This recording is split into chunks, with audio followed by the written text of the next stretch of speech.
하나님의 말씀 봅니다. 계속해서 열왕기상 제9장 오늘은 10절에서 14절까지 말씀을 교독합니다. 9장 열왕기상 9장 10절부터 14절까지 교독합니다. 솔로몬이 두 집 곧 여호와의 성전과 왕궁을 20년 만에 건축하기를 마치고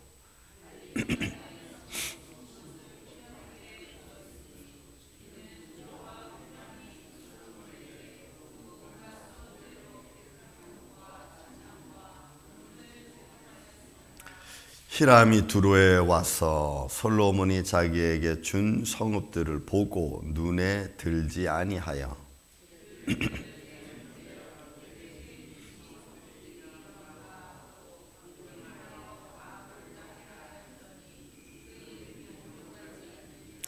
히람이 금 120달란트를 왕에게 보내었더라. 아멘. 짧은 말씀입니다. 히람과 솔로몬의 대화죠. 그리고 20년 만에 하나님의 성전 7년, 자기 왕궁 13년에서 20년 만에 지었습니다.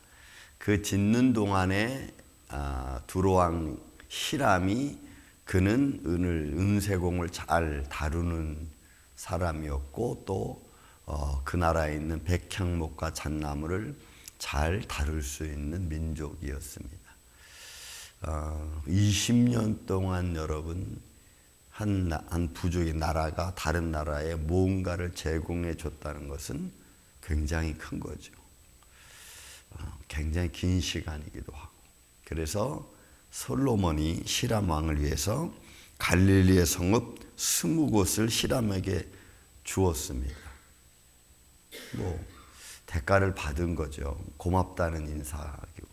근데 두로왕 이 히람이 그걸 받고도 별로 좋아하지 않았어.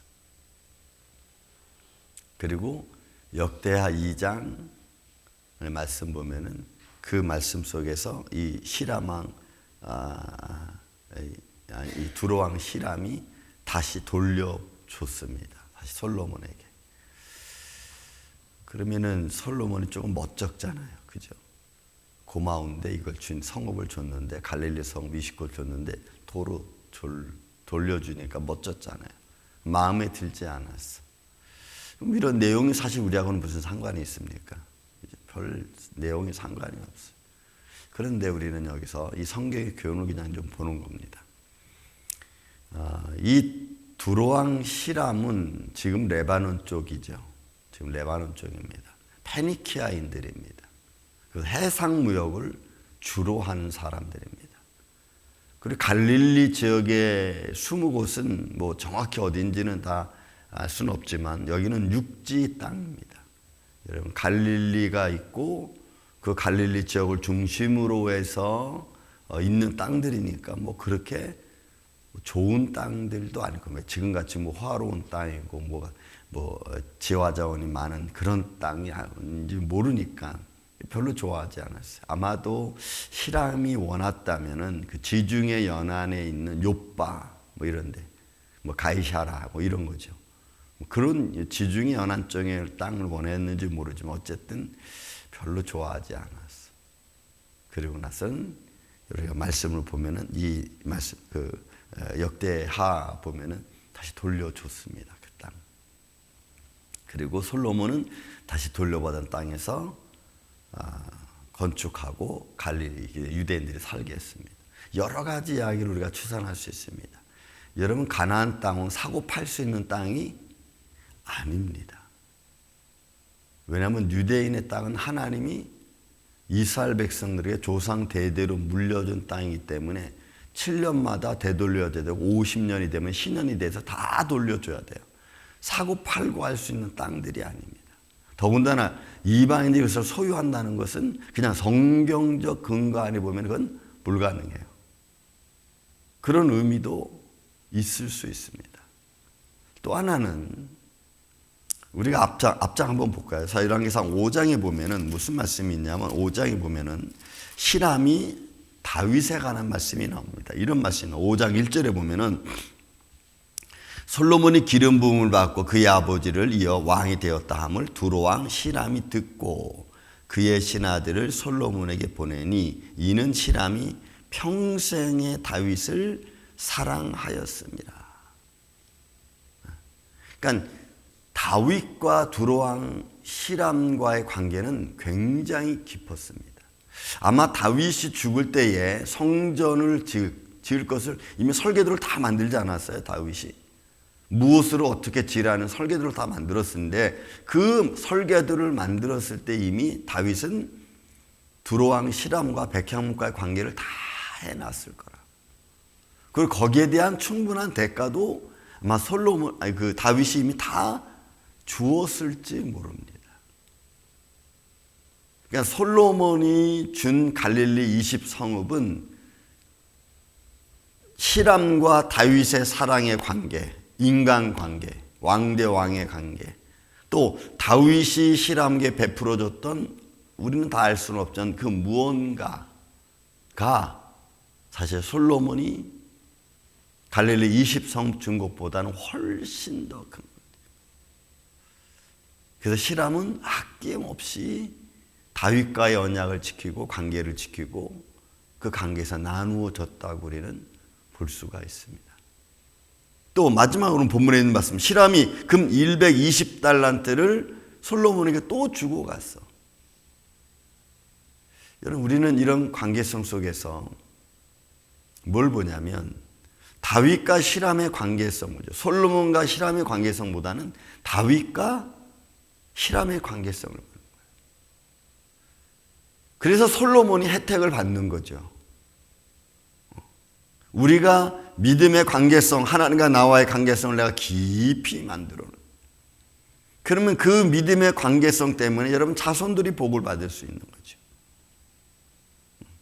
또 나와 너와의 관계성을 잘 해놓은 것 때문에 뭐예요? 자손들이 은혜를 받을 수 있는 거죠. 그래서 이 시람이 이 아름다운 모습은 그냥 헌신이었다. 사랑하는 이와 어떤 약속의 관계가 무엇인가는 정확히 성경적으로 표현하고 있지 않지만 이렇게 20년 동안 백향목과 잠나무와 그 다음에 그 성전에 있는 모든 금은세공, 놋을 잘 다룬다 그랬잖아요. 우리가 히람이 놋을 잘 다루는 사람이었으니까 그 모든 것을 봉사해. 여기서 우리 하나 느낄 수 있는 게 있습니다. 교훈적인 것 그냥. 사랑하는 자를 위한 어떻게 신뢰에 관한 것이죠.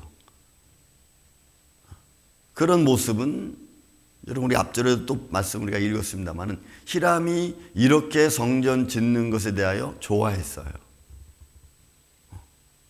그러니까 이방인조차도 유대인의 하나님 여호와의 성전을 짓는 것을 좋아할 만큼 다윗은 그런 삶의 과정을 살아왔어요.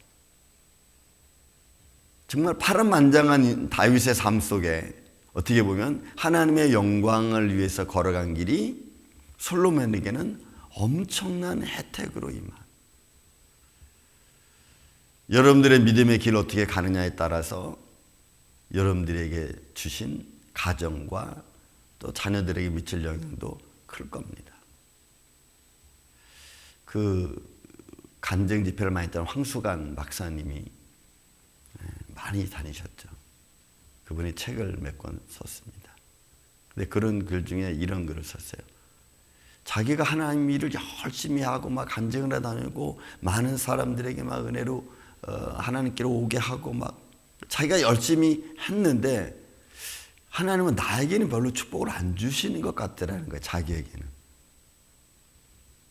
그런데 가만히 보니까 자기 자녀들은 그렇게 뭐 좋은 대학을 나오지 않았는데 이상하게 잘 풀리더래. 그래서 그분이 말씀하기를 하나님이 나한테 줄 축복을 나한테 안 주고 그냥 우리 자손들에게 주는구나. 내가 열심히 하나님을 하니까 그 은혜가 자손들에게만 원하는 말을 제가 들었습니다. 책에서도 그 일이 있어요. 그러니까 하나님의 축복은 어떻게 임할지 우리가 몰라요. 저는 이런 단순한 말이 우리에게 주는 교훈은 뭘까? 히람이 끝까지 다윗과의 언약과의 관계가 분명히 있을 겁니다. 왜냐하면 우리가 앞서 이제 역대하를 보겠지만 설계도면을 다 솔로몬에게 어떻게 지을 건가까지 다, 그 다음에 금은 은 보석까지 다 남겨놨던 다윗이, 그리고 그런 관계성 속에서 모든 것을 진행한 솔로몬, 그러니 그걸 준비해 놓은 다윗의 열정 속에는 그냥 혼자 준비하지 않았다는 거죠. 여러분, 우리가 사랑하는 자들을 위해서 우리는 뭘 하고 있습니까? 또 그 수고가, 그 사랑하는 그 모습이 어떤 결과로 우리에게 다가오고 있습니까? 오늘날의 현대의 삶은 직선적이고 그 다음에 국수주의라 그러죠. 나를 위한 삶, 나라를, 자기 나라를 먼저 생각하는 것처럼 오늘날 삶도 그래요. 나를 먼저 생각하죠. 이웃과는 이제 별로 그렇게 관계성을 안 가지려고 합니다. 근데 성경은 이번 주에 여러분 추수감사절이 이제 돌아오죠. 여러분, 추수감사절의 가장 핵심은 감사와 나눔입니다. 여러분, 그리스도인들의 가장 중요한 삶은요, 감사와 나눔이에요. 그런 길을 걸어가는, 그런 믿음의 길을 걸어가는 저와 여러분, 과연 나는 지금 어떤 관계성 속에서 서로 나누고 있고 감사의 삶을 살고 있는가? 아마 저는 오늘 본문의 말씀 마지막 14절을 보면서 히람의 모습을 봅니다. 여러분, 히람이 솔로몬이 준 24홍을 뭐라고 불렀냐면 가불이라는 땅이라고 해요. 가불, 이 가불이라는 땅은 메마른 땅이라는 겁니다. 쓸모없는 땅이라는 겁니다. 그러니까 페니키아인으로서 해상무역을 하는 히람에게는 육지 땅, 그 다음에 그 당시에는 뭐가 있겠어요? 성읍이라고 하는 말을 쓰지만 뭐 얼마나 되겠어요? 그러니까 페니키아, 해상무역을 하는 주로 하는 사람들에게는 그 별로 의미가 없는. 그래서 가불, 메마른 땅이다. 뭐 황무지와 같다. 뭐 이런 의미거든. 그런 것을 받고 별로 좋지 않은 그런 마음의 감정이 있었음에도 불구하고 그는 120달란트의 금을 왕에게 주고.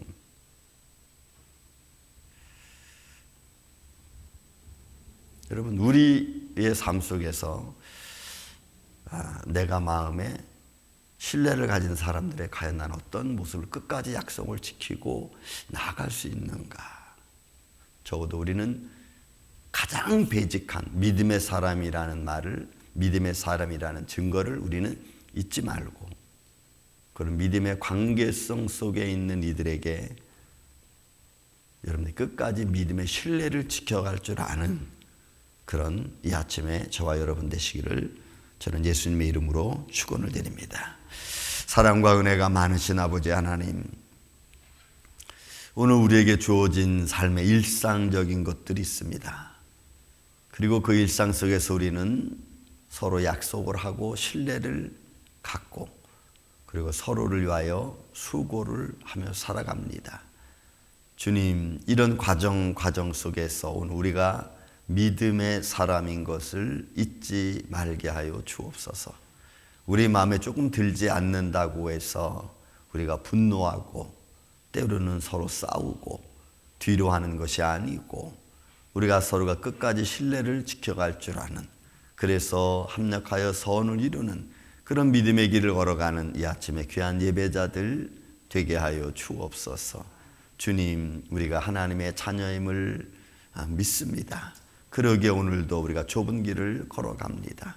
그 길에 서 있는 사랑하는 예배자들 위에 한없는 은혜와 사랑을 내려 주옵시고 저들의 수고가 저들의 인생이 어떤 결과를 맞을지 우리는 알 수 없지만 주님 들어주시고 또한 불꽃 같은 눈으로 살펴주셔서 저들의 삶의 현장이 저들의 자손들이 믿음 안에 든든히 서가게 하여 주옵소서. 예수님의 이름으로 기도하옵나이다. 아멘. 하늘의